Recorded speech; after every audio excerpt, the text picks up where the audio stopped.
सबसे पहले तो मैं खुदावंद का शुक्रिया करना चाहूंगा कि आज हम यहाँ पे परमेश्वर का वचन सुनने के लिए आ सके। यकीन मानिए, परमेश्वर की मर्जी के बिना कोई उसके घर में प्रवेश नहीं कर सकता। आज मैं आपके साथ क्रूस से उच्चारित यीशु मसीह के पहली वाणी के ऊपर मेरे विचार आपके साथ शेयर करना चाहूंगा।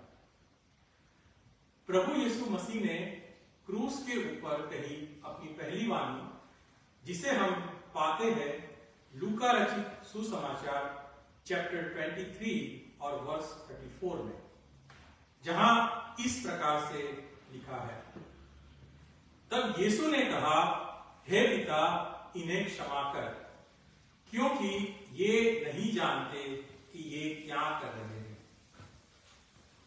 ये कलमा को अच्छी तरह से समझने के लिए उस वक्त के घटनाक्रम को समझना बहुत जरूरी है।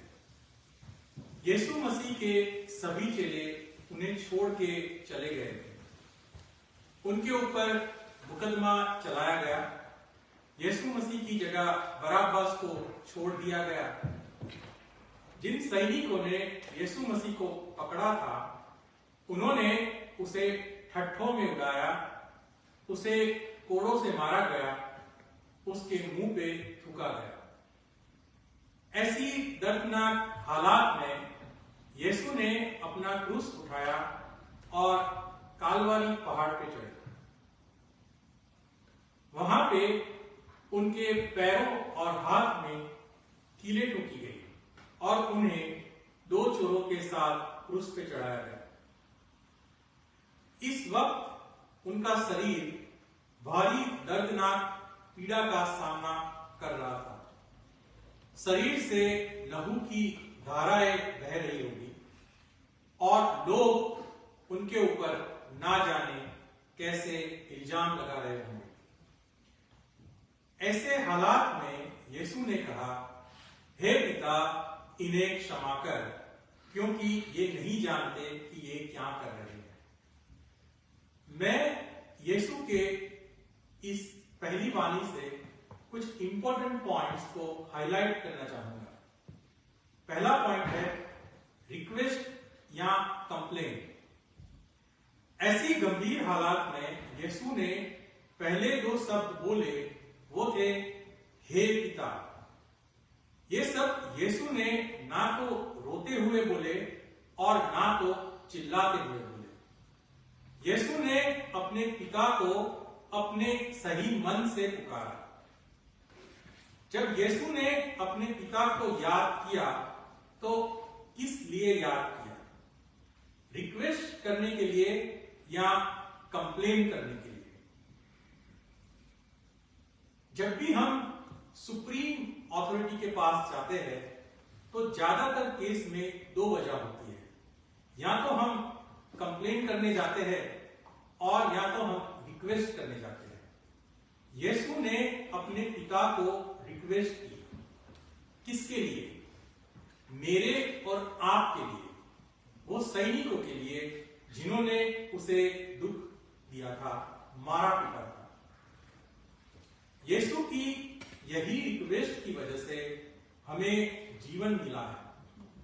हमें आशा मिली है कि चाहे कैसी भी परिस्थितियां क्यों ना हो, आपका परमेश्वर आपको कभी छोड़ नहीं देगा। दूसरा पॉइंट मैं हाईलाइट करना चाहूंगा, वो है क्षमा और माफी। यीशु मसीह ने सबसे बड़ी बात हमें सिखाई है, वो है माफ करना।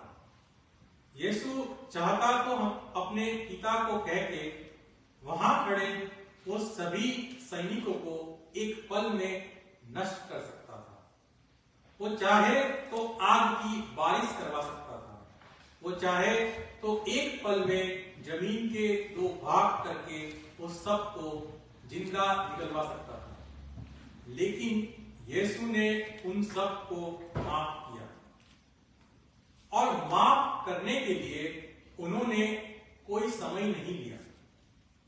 उन्होंने इसकी वेट नहीं की कि उनके जख्म चले जाए, उनके शरीर से खून की धाराएं बहती बंद हो। उन्होंने ये सब होते हुए सबको माफ किया। क्या हम अपने विरोधियों को माफ करते हैं? हम जब माफ करते हैं तो कितना समय लेते हैं? क्या हम सच्चे दिल से माफी देते हैं? क्या माफी देने से पहले हम आर्गुमेंट में जाते हैं कि सामने वाले ने क्या गलती की? मैं आपको बताना चाहूंगा, हमारे यीशु मसीह ने हमें बिना कुछ कहे या बिना कुछ सुने हमें माफ किया है। हमारा यीशु मसीह हमें अत्यंत अपार, अमूल्य और असीम प्रेम करता है। तीसरा पॉइंट जो मैं हाईलाइट करना चाहूंगा वो है, यीशु ने कहा ये नहीं जानते कि ये क्या कर रहे हैं। यीशु ने उन लोगों के लिए ये बात बोली थी जो ये जानते ही नहीं थे कि वो क्या कर रहे थे। उन लोगों के लिए ये बात बोली थी जो यीशु मसीह को समझते नहीं थे। यीशु के बिना हम भी अंधे और बहरे हैं। हमें ना तो कुछ दिखता है और ना तो कुछ सुनाई देता है। यीशु के बिना हम जीवन जीते हैं, लेकिन ये नहीं जानते कि हम जा कहां रहे हैं। यीशु के बिना हम बोलते हैं लेकिन समझते नहीं। यीशु के बिना हम हंसते हैं लेकिन खुशी नहीं पाते। यीशु के बिना हम आगे बढ़ते हैं लेकिन हमारे जीवन में ठहराव नहीं पाते। यीशु मसीह को अपने जीवन में लाना हमारे लिए बहुत जरूरी है। अगर हम यीशु मसीह को जानते हैं तो हम उसे क्रूस पे नहीं चढ़ाएंगे। हमारे बिहेवियर से हम यीशु को दुख नहीं देंगे। चौथा और आखिरी पॉइंट मैं हाईलाइट करना चाहूंगा वो है सहनशीलता। सहनशीलता और माफी एक सिक्के के दो पहलू हैं। अगर हम में सहनशीलता नहीं है तो किसी को माफ करना हमारे लिए बहुत मुश्किल होता है। जीवन में सहनशीलता होनी बहुत जरूरी है। यीशु मसीह को अपने जीवन में लाने के लिए हम में सहनशीलता होनी बहुत जरूरी है। यीशु ने हमारे लिए क्या कुछ नहीं सहा, लेकिन ये सब होने के बाद भी यीशु मसीह ने कुछ नहीं कहा। वो मेरे और आपके लिए सब कुछ सहते गए। हम हमेशा पावर या शक्ति को एग्रेसिवली देखते हैं। जैसे कार के इंजन में जितना ज्यादा पावर होगा उतना ज्यादा वो तेज चल सकती है, लेकिन सहनशीलता में जो पावर है वो शायद इससे कहीं ज्यादा है। सहनशीलता का पावर या शक्ति आपको प्रोटेक्ट करती है, आपको बचाती है। जैसे कि कोई भी पावर या शक्ति बुलेट प्रूफ ग्लास को तोड़ नहीं सकती। बुलेट प्रूफ ग्लास आपको प्रोटेक्ट करता है। इसी तरह सहनशीलता की शक्ति हमें प्रोटेक्ट करती है और हमें गलत काम करने से रोकती है, गलत शब्द बोलने से रोकती है, गलत बिहेवियर करने से रोकती है।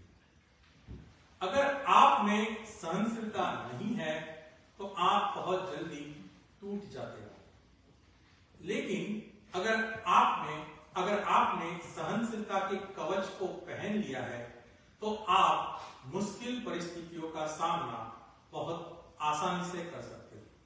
Thank you very much.